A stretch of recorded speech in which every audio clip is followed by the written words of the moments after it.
വടിയും കുന്തൊക്കെ ആയിട്ട് ഈ പണ്ടാറങ്ങളെ എവിടേക്കാവോ പിടിച്ചേ.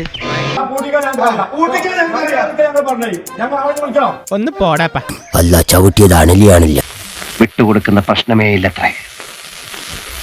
ജയ, നമ്മളും ശരിക്കൊന്ന് തയ്യാറെടുക്കേണ്ടിയിരിക്കുന്നു. അത് അത്യാവശ്യമാണ്. പോയി തരത്തി പോയി കളിക്കടാ.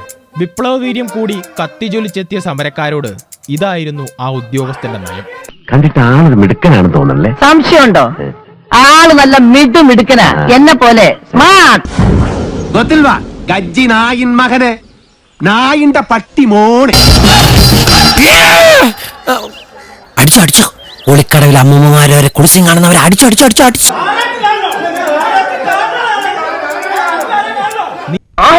ഇങ്ങോട്ട് പറയേ, നീ ഇവിടെ ഇറങ്ങും, ഞാൻ നോക്കട്ടെ. ബ്ലാക്ക് മെയിൽ ചെയ്യണോ? No, white mail. ഞാൻ പുറത്തുണ്ടാവും ഉണ്ണി. നീ ആരടാ എന്ന ചോദ്യം കൂടി വന്നതോടെ ആകെ പെട്ട അവസ്ഥ. തൊട്ടടുത്തിരുന്ന ഉദ്യോഗസ്ഥയോട് എഴുന്നേറ്റ് പുറത്തു പോകാൻ പറഞ്ഞപ്പോ അവരും ഇരുന്നിടത്ത് നിന്ന് അനങ്ങുക പോലും ചെയ്യാതെ കൊടിയേന്ത്യ സമരപടനെ ഗൗനിച്ചതേയില്ല. ജീവിക്കുന്നതിനേക്കാൾ നല്ലത് ഞാൻ നിന്റെ അൾത്താരയിലേക്ക് വരികയാണ്. തൂങ്ങുന്നതിനിടയിൽ ഈ കൊമ്പങ്ങാനും ഒടിഞ്ഞ് എന്റെ തലയിൽ വീണാൽ ഞാൻ തലപൊട്ടി ചത്തുപോകും. എന്നാ പിന്നെ ഫ്യൂസൂരാം എന്നായി സമരക്കാർ. മോനെ ജോണിക്കുട്ടി, ഈ തല്ല് കൊടുക്കുന്നവർ അറിഞ്ഞിരിക്കേണ്ട ഒരു പാടുണ്ട്. ഇത് മറ്റുള്ളവർക്ക് കൊടുക്കാൻ വേണ്ടി മാത്രം സൃഷ്ടിച്ചിട്ടുള്ള ഒരു സാധനമല്ല.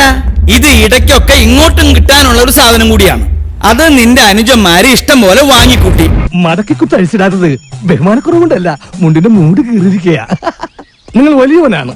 ഞാൻ വന്നപ്പോൾ മുതൽ ശ്രദ്ധിക്കുന്നു ആ ചങ്കൂറ്റം, പിന്നെ ആ അഹങ്കാരം, സംസാരിക്കുമ്പോഴുള്ള അക്ഷരസ്ഫുടത എല്ലാം എനിക്കിഷ്ടമായി. ഇന്നു മുതൽ ഈ അധ്വാനിക്കുന്ന തൊഴിലാളി വർഗവും അധ്വാനിക്കാത്ത ഈ ഗോപാലനും നിങ്ങളുടെ പിന്നാലെ ഉണ്ടാകും. ചേട്ടാ നിന്നാ ചായ കുടിച്ചിട്ട് And the talk got me close to you. Got the shades and the cap with my uniform too. 'Cause I am the man you have seen me before. Got a lot of senses coming more and more.